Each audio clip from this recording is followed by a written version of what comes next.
On today's show, the Dallas Mavericks get a Game 5 win in convincing fashion. How did this win become so incredibly one-sided? We'll talk about all that and more on today's Locked On Mavs. I'm Luka Doncic, and this is Locked On Mavericks podcast. Hey, Dallas Mavericks are NBA champions. Bang! Bang! It's good! And the Mavericks have won the game! Thank you, Mavs Fans! If you don't believe, you shouldn't be here.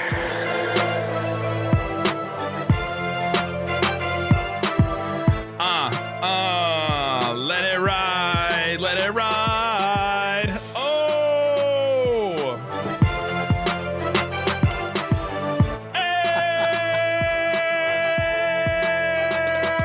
And welcome. You are locked on to the Dallas Mavericks. My name is Nick Angstadt, media member and NBA channel manager for the Locked On Podcast Network. Thanks for making Locked On Mavs your first listen every day. We are free and available on all platforms, including YouTube, where the best way you can help the show is let the intro ride and comment below.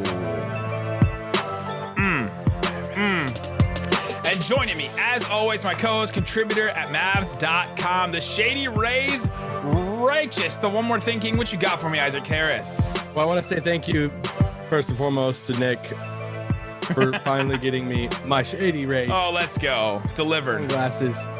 Because and the scarf, too. And the scarf and cups. Because the future is so bright for the Dallas Mavericks. Too bright. We Too need bright. sunglasses. Incredible. What an atmosphere tonight in Dallas, in the American Airlines Center. Shout out to the crowd. Shout out for being there, I guess, on time. But you were there when it counted. Luka Doncic, the whole everything, the whole package tonight. Big time win, up 3-2. Let's do this. Let's close this thing out in Utah, the bad city. Up 3-2, and not just another like squeak it out win. Mavs win 102-77, and honestly, it didn't even feel that close. No. I mean, honestly, yeah. I don't want to say it wasn't a fun game. It wasn't like a great game because it was such a blowout. Why you got to do that at the start of the pod? I'm just saying, like, basketball-wise, for a fan, let's do this. Like, you didn't have your anxiety wasn't up. Like, you had awesome Luka moments. As far as like tense basketball moments, you had like a quarter and a half because Utah just folded. Incredible. And they did. So on today's show, how did it become such a one-sided win for the Mavs? What does it tell us about the rest of this series? Donovan Mitchell potentially injured. There's so many things, but for now. Great vibes, man. It's great vibes. Like great vibes. Yeah, great vibes. No, sensational vibes. And like the vibes are immaculate. Drop will always be longer than I expect every single time. Incredible win. The Mavs get the win. And we got to start with their defense. Because this Mavericks defense has done something and done things that we just did not expect them to do at all at the beginning of the season. Let's do it one more time. We'll take you back to Media Day when we asked every single player basically on the Mavs roster. We sat across them at Media Day and we said, what's a goal for you guys this season? Is it just getting past the first round? Is it, NBA title, championship? Like Luka was like a championship. That's his goal every year, right? We asked Reggie Bullock, what's your goal for this team? And he looked at us and he said, I think he said win a first round series. And then he said, top 10 defense for this team. And he left the room. And I kind of remember looking at you going, that's a really good goal. I like that answer as a goal for a team. I don't know if they can get there. And dang it, did they get there? And more so, they're a top 5 defense at certain points in the season, ended up at least a top 10 defense. And now doing this right now to the best offense in the NBA. The Jazz in the regular season were scoring 114 points per game. They had an offensive rating of 117.6 points per possession. Remember that offense that the Mavericks had a couple years ago that was the best offense in NBA history? That was 116 points per 100 possessions. This Jazz team on offense during the regular season was like a point and a half better than them. Incredible. And this is what the Mavs have held to the Jazz these 5 games. Offensive rating wise, 110, 119, 125, lost that game. 112, and tonight, 82.6. This Mavs team is absolutely stifling on defense. And it's a credit to the coaching staff, to Sean Sweeney. It's a credit to Jason Kidd. It's a credit to Dorian and Reggie, all the players. It's been incredible to watch this defense. 77 total points for Utah tonight. They Saucy. they they didn't cross the 50-point mark until late, almost at the end of the third quarter, which is just absolutely insane. And you just go across the board in this. 29 of 77 from the field. It's 37% from the field. 3 of 30 from the 3-point line. Math here. That's 10%. Hold on. They scored 77 points on 77 shots. Doncic, saucy. Points in the paint. Dallas won that tonight. 46-44. This game was so one-sided. The Mavs were winning things like that they don't normally win. Yeah. Points in the paint, rebounds, like so many things. It's wild that Dallas lost the bench scoring. Utah had 40 points off the bench. Dallas had 15. But no, just across the board. Now, obviously, Utah missed a ton of shots, and it's the whole thing of like, oh, who do is it because Utah missed, or is it because Dallas played good defense? I think you can say both. I think there were a lot of moments tonight that, especially Bojan. I mean, Bojan didn't even hit one. He missed all 5 of his. Donovan Mitchell missed all 7 of his, but there were times that they got open threes and they just missed them. Like they just flat out missed them. But there was also a lot of threes they took that Dallas was in their face too. And I just Dallas came out tonight like a team that needed to win game 5. They stepped up to the plate. I think I was more in this camp than you they had all the pressure tonight. Like Dallas had the pressure of you had to win game 5 at home because you can't go back to Utah down 3-2 and everything with Utah. And man, they came out and they were just on it. And shooting wise, it wasn't the best shooting wise for Dallas, 28% from 3, but their defense made this game the way it was. And those guys, I mean, what Dorian Finney-Smith is doing on Donovan Mitchell, you don't see very many stars. And Donovan Mitchell's a star in the league. I wouldn't say superstar, but you don't see star. Yeah, he scored 50 points in the playoffs. Yeah, you don't see many stars after a playoff game give credit to an opposing defender by name. Yeah, by name. And he was asked about, his struggles tonight, and he gave credit to Dorian Finney-Smith. And I mean, you just look at Donovan Mitchell's stat line tonight: 4 of 15 from the field, 0 of 7 from 3, a minus 38. The wine. He had 9 points in 31 minutes. He obviously got hurt at the end. We'll talk a little bit about that. But Dorian Finney-Smith is doing an incredible job on him. David Locke was on this podcast giving numbers about how Donovan struggles against Dorian. You just can't praise Dodo enough right now, especially for the minutes he's playing too. Like, it's done. He shouldn't have played as many minutes as he did tonight, but shout out to him though. I mean, the whole team defensively, just if they still handed out the defensive belt, they just needed to, I don't know, extend it and just give it to I was gonna say take a rope and wrap it around the entire team, probably, because top to bottom this defense. Well, except for Luka, but they attacked Luka a lot. Oh yes, oh yeah, I know. And in some of those open threes, we're in the press box. Watch some of these open threes that Utah missed. Luka just wasn't even going out on it. It's like, yeah, all right, you got it. You can take the 3, Royce O'Neal or Bojan, like some of those open threes, and they just missed them. Or else we might be talking. They still wouldn't have won if they hit a few of these threes. But we might be talking a little bit different about their defense, and especially Luka's defense, if they hit a lot of these open threes they got. And you just saw the Jazz deflate, right? Which is kind of why I thought there was more pressure on the Mavs. Like, yes, the Mavs definitely are more pressure on the Jazz. You definitely want to not go down, 3-2 and go back to Utah and possibly get eliminated in Utah. But this Jazz team, they needed to get out to a really good start in this game. And as soon as they didn't, you could just see them deflate. This Jazz team just deflates. They do. It's been their thing all season. And it come to moments of, all right, it's put up or shut up time. It's time for us to go on a run. It's time for us to get a big basket. It's time for us to run our offense, to play defense and get a stop, right? And it just doesn't seem like they get them in some of these big moments at times, unless they're already coasting, right? Unless they're already having great success and, Mitchell is going and Rudy Gobert is holding down the paint. Like, unless those things are really working for them in games, It just doesn't seem like they can pull anything out of their butt, right? Like it all has to be outside of butt for the Jazz, right? It's getting weird now.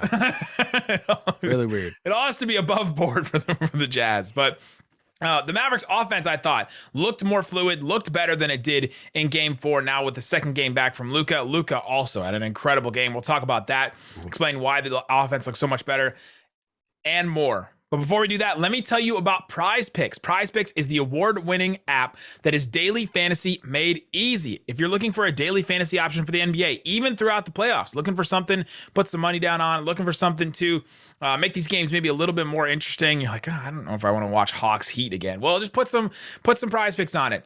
You pick 2 to 5 players and an over-under of their projections. You can win up to 10 times on any entry. Entries can be made in 60 seconds or less. It's that easy. Prize Pick is also safe. Offers fast withdrawal and all that. Go check it out. Prize Picks, they offer any prop that you can think of, from points, rebounds, even steals. And it doesn't just offer NBA. They have all kinds of MLB, soccer, MMA, and more. For a limited time, Prize Picks has an exclusive offer for our listeners. You get $50 free if a player in your Prize Picks entry scores a single point. Use the promo code NBA. Again, that's Prize Picks, promo code NBA. Thanks for making Locked On Mavs your first listen. For your next listen, you may want to check out the Locked On Jazz podcast today. Yeah, go to Locked On Jazz. Leave a comment that says "Go Mavs." Just go Mavs. Just go Mavs. That's it. Nothing else. Just say "Go Mavs." Don't be mean. No snark. Just go Mavs. That'll be our snark. Is that there'll be a million Go Mavs comments. Although I do want to go back and comment to all the Utah Jazz fans that have been in our. You hack Rudy Gobert and complain about fouls. All right. The Mavericks offense, I thought in this game looked better. The Mavs only got to 102 points, but I thought their offense looked more fluid. It looked like from the jump, it looked like they knew what they were doing, what they were trying to get accomplished. Luka and Jalen Brunson, I thought, were sharing the rock, were sharing possessions, were sharing things, even mid-possession, sharing the ball a lot better than they did in game 4. I can't figure out Luka. Like to begin the game. Like right at the beginning, I'm like, oh, he feels like a little bit, a little springier tonight. It's the second game back from it. Well, he thought so too when he tried to throw down on Whiteside later in the game. Yeah, yes. But then, like the first quarter and like the game gets going, and I'm like, dang, man, he's really feeling it. Like and feel like he was slower, and I'm like, man, is he really like kind of laboring it? Is he just fighting through it? And then the freaking third quarter happens, and it's like Luka magic on full display. And it was so cool to see that it kind of did remind me of that game 3 last year that obviously didn't go the way we wanted. But, we remember the buzzer beating shot that we see in all the highlights. That was in the bubble, right? It wasn't at home. It wasn't in front of a crowd and all of that. And to see this at home, this is his first home playoff game this season, this year because he missed the first 2. But him at home hitting these big time shots, these big moments in front of Patrick Mahomes, in front of Kyler Murray and the stars there. Troy Aikman. He's hitting the shots. Kevin O'Connor. He's shimmying. He's just standing there. The crowd's going nuts. He's hitting a shot on Rudy Gobert, turning to the Jazz bench and saying, he can't guard me. He can't guard me, about a 3-time defensive player of the year. This is the definition of Maximus from Gladiator of are you not entertained? Like he is an entertainer. And that's what I love when athletes cross over that threshold of I'm good at my game. I'm good at my craft, but you can be good at your craft and not really be an entertainer. And he is both. He is amazing at his craft, but man, he is so entertaining of a basketball player that you're like, I want to pay money to go see this guy play basketball. Because if you're in the building tonight watching that Luka explosion, then you didn't care about anything else in the world. You're just loving life. Before the game, I was just sitting minding my own business in my section. And all of a sudden there's a hand on my shoulder. And I was like, who is this? Thought it was maybe Kevin Gray for a split second. As soon as I felt the hand on my shoulder, I was like, oh, maybe Kevin, because I usually sit next to him. And I turn around. And it's Mavs man. And then my ice turned, my blood turned to ice and I just fainted. No, Rolando Blackman was standing behind me with his hand on my shoulder and I didn't know why. And he starts talking about playing in playoff games. And this is a guy that's played 69 playoff games in his career. His jersey is retired. It's in the rafters. And he starts talking about playoff games and how you can't just say, I'm going to go out there and play some effort. He's like, you can't be a guy that just goes out there and doesn't have skill. Everybody's putting out effort in the playoffs. Everybody's out there trying. Everybody's out there trying to do their best. You got to have skill and you got to be on the next level, because this is the best of the best that there is out there. The NBA playoffs bring out the best in the best players. And Rolando Blackman said, you got to go into these games and you got to pick up what you have and bring it to the court and say, this is me. This is what I got. He's like holding it and like holding his hands together, cupped in front of me. He's like, this is what you have. This is what you bring to the game.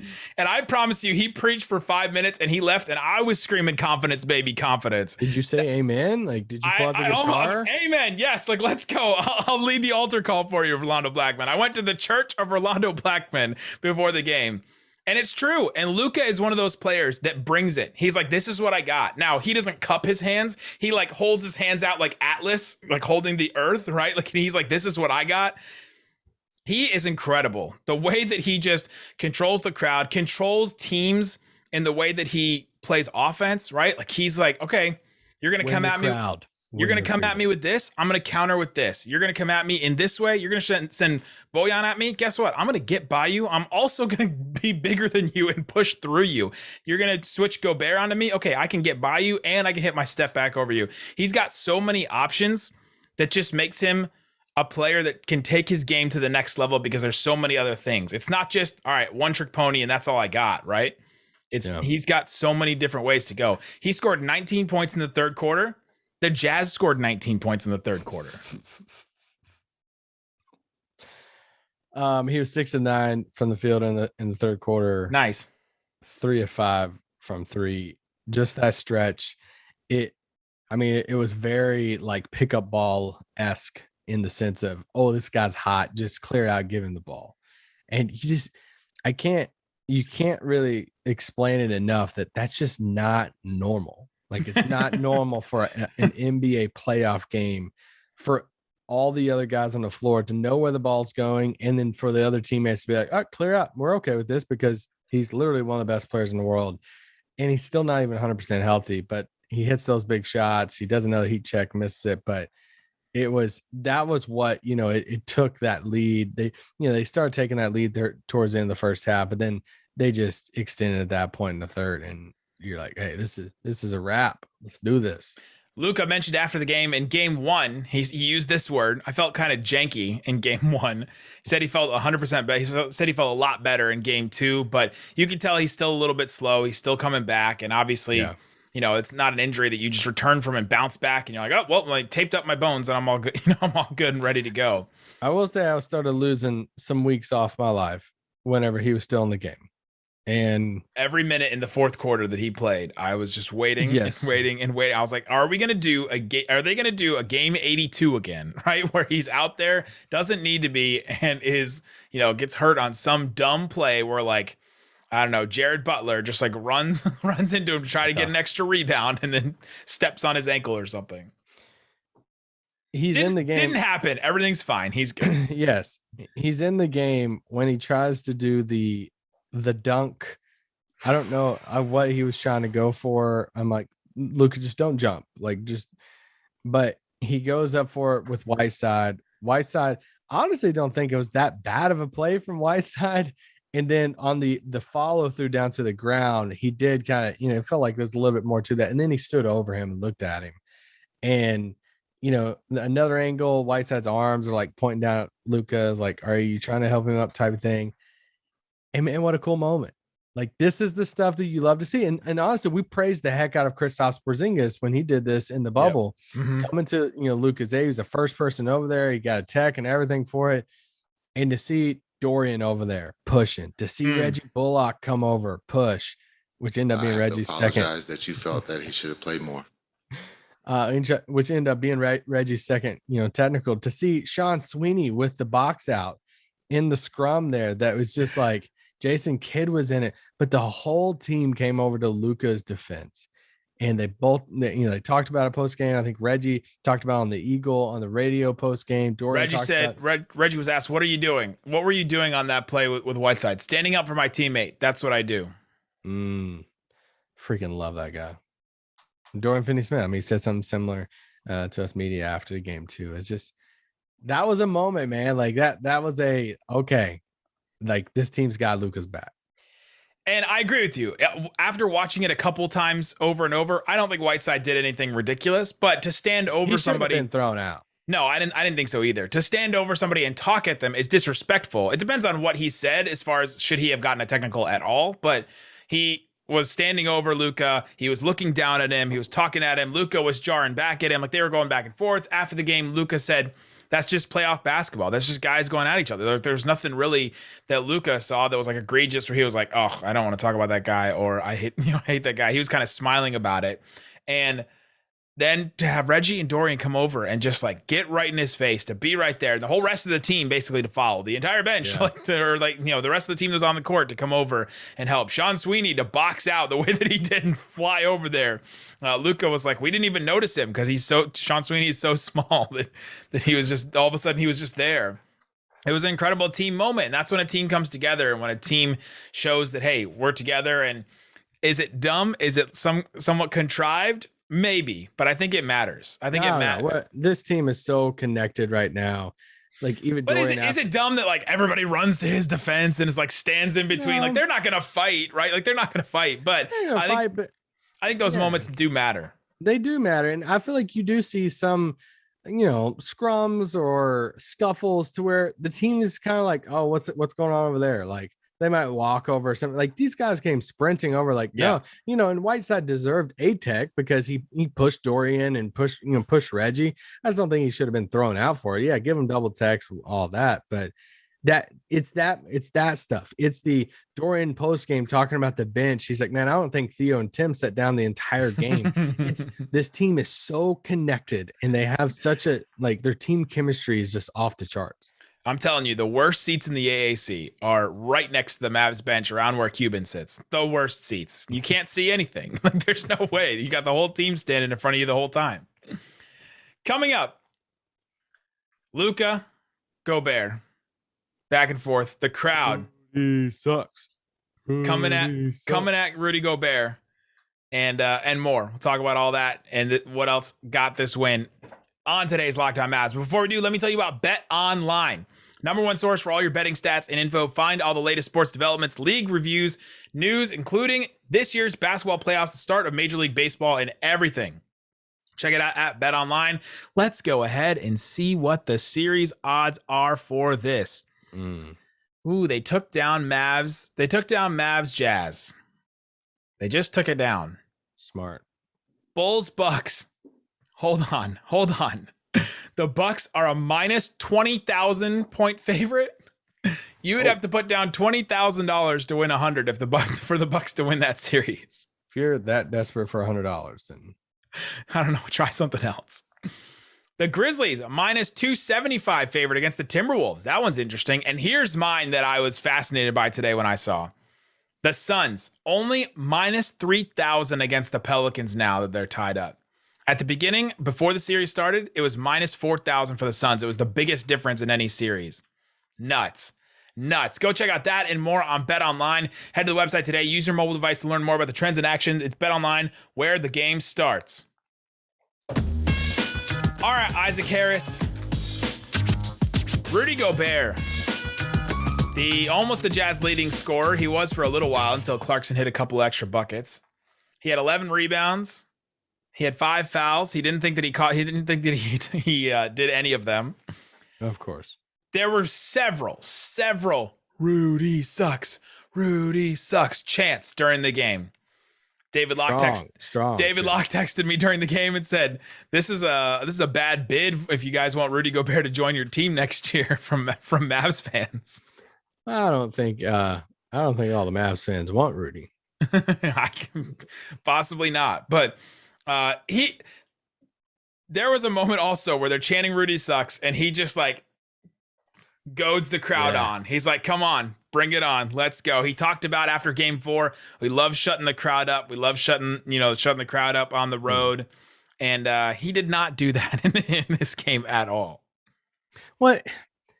his comments after game 4, that's this type of stuff that make people dislike him. When it comes across that McMahon quote, that he tweeted out, and was just, it's him complaining. It's him complaining about how Dallas has been physical with him and, trying to keep him off the offensive boards, and they're elbowing, they're pushing him. And I'm like, bro, you're the tallest, biggest dude on the floor because Boban's not playing. It's like, he did tonight, but it's like, why are you complaining to the media about how you get hacked or how you get pushed? And it's like, that's the stuff that, can drive people nuts. But yeah, I mean, that play tonight when, Luka, once again, we said this in early in the regular season, say it again. Luka does not care about Rudy Gobert guarding him. Okay. No, I remember that in the regular season, some people are like, oh, that's not a mismatch.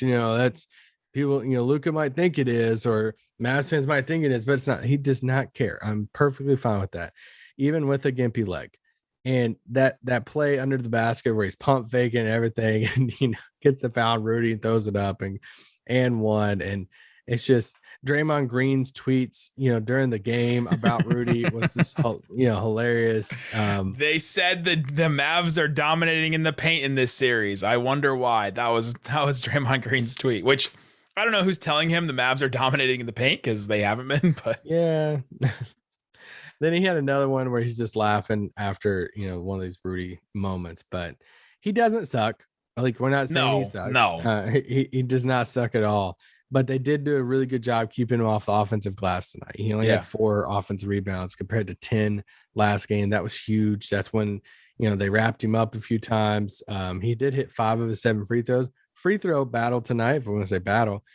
Both teams, 16 of 21 from the free throw line. So no big discrepancy that we can all talk about and get fans all riled up about. Of one team had 40 and early in the game, the Mavs were doing a little hack of Gobert. They were, anytime he was around the rim or had the ball, they threw somebody else on him, and Reggie or somebody wrapped him up. They didn't need to later in the game, so they just kind of stopped doing that. But the rebounds was a big thing Luka was talking about afterwards. Luka was asked about his rebounds and said that, he had 13 in this game, and he said, hey, these are Dwight and Maxi's rebounds, because those guys are sandwich boxing out Rudy. They have to. Rudy's the biggest guy on the floor. If they don't send multiple guys at him to rebound, then he'll get all the boards. And so they needed to send guys at that. And Luka gave credit to Maxi and Dwight and others for the 13 rebounds that he got, because he's just the beneficiary of those guys doing the work.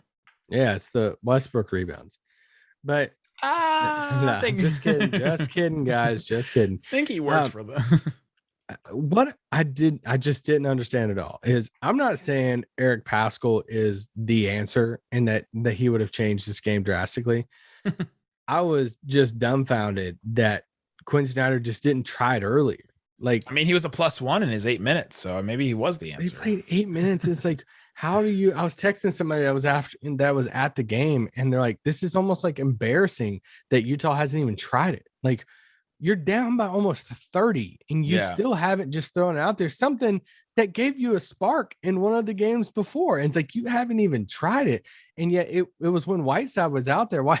Shout out to Hassan Whiteside for being a -18 in this game off the bench, but it's like they were just torching him through a stretch. So, I mean, I don't care, because sure, put Whiteside and them out there, but I was weirded out by that.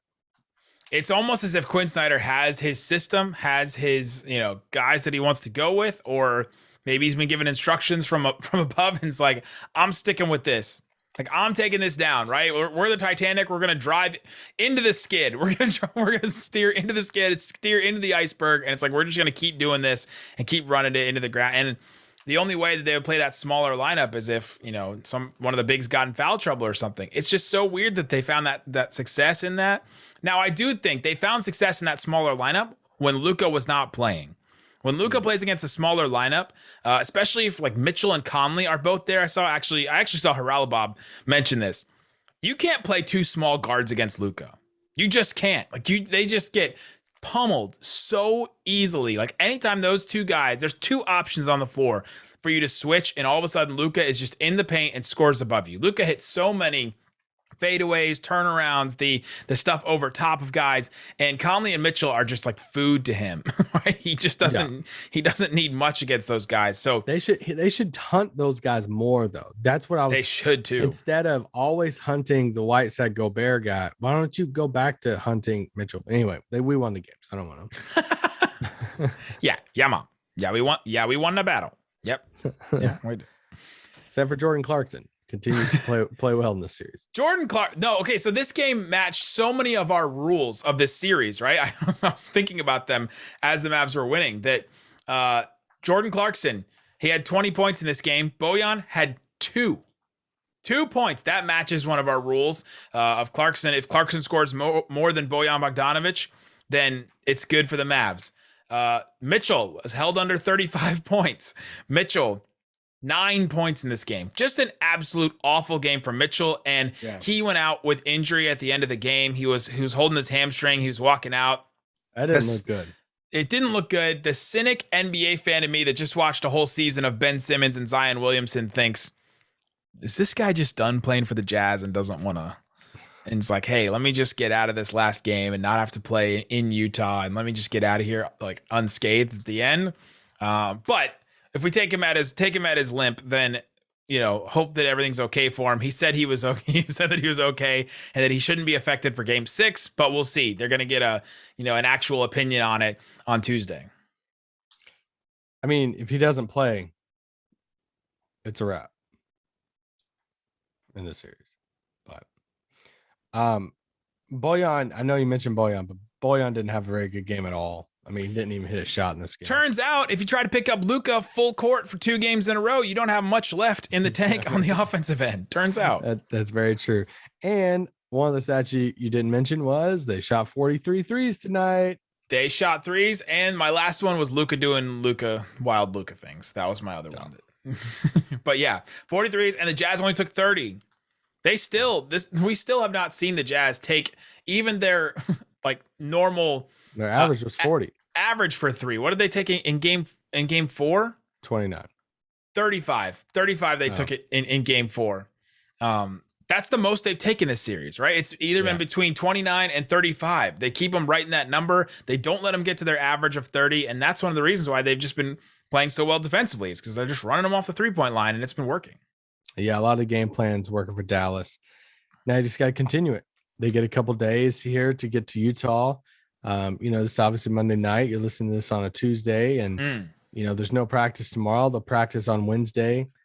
Game is super late on Thursday night, and hopefully that's a closeout game, right? I mean, we'll have a couple more pods before that game, but massive game. But don't count your eggs, your chickens before they hatch. Is that right? There you go. Don't count them yet, because I'm excited. I'm confident in all of that, but we were also in the building last year for game 3 and for game 6 when Dallas, had control of the series and everything. Dorian was even asked about a post game, tonight that, hey, this is on their minds, that, hey, they had a chance to close out that Clippers series last year and they did. Yes. So, or go up 3-0. Yeah. Or go up 3-0. So I'm not getting too excited or anything yet until that final buzzer goes off and they win their first playoff series since 2011. So, and they got to have that same mindset. If you just listened or just go listen to Jalen Brunson after the game and didn't know what happened in the game, I swear you would not know if the Mavs won or lost. He is just what's coming up next. Game 6, focused on that. Job's not done. Show's not over yet. He is just focused on the next thing. He is not celebrating wins. Luka is all smiles and all happy, blah, blah, blah. But Brunson is the assassin that is stone-faced, and you can't get anything by him because he's just focused on the next game. And Dorian felt like that kind of too. He's like, hey, we're going to the next game. He's kind of happy about this win, but we're moving on to the next win. The Mavs got to get one more, and then we'll move on. And that Suns-Pelican series is tied 2-2. That one's wild, so that one will keep going. But there you go. Guys, we will be back tomorrow. Thanks for making Locked On Mavs your first listen every day. Now make your second listen Locked On NBA or Locked On Jazz. Go and check out that one today.